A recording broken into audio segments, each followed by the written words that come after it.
উলিপোক এমন একটি প্রাণী যে এই উলিপোককেও আল্লাহ তাআলা অকারণে সৃষ্টি করেননি। অবশ্যই মানুষের উপকারের জন্য উলিপোক সৃষ্টি করা হয়েছে।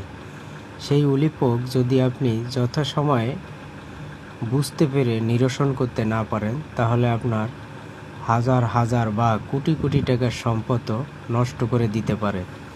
তাই ঘর, দরজা, ইমারত, বিল্ডিং যা কিছুই বলেন না কেন, উলিপোকের ক্ষেত্রে সর্বোচ্চ সতর্ক থাকতে হবে।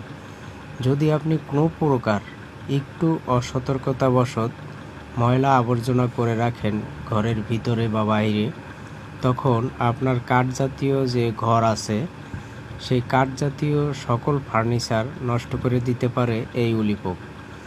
তো উলিপোকের সৃষ্টির মূল উদ্দেশ্য ছিল যে শক্ত জাতীয়, শুকনো জাতীয় যে জিনিস আসবাবপত্র পৃথিবীতে থাকে তা যেন সে ধীরে ধীরে মাটির সাথে মিশিয়ে দিতে পারে। ধন্যবাদ।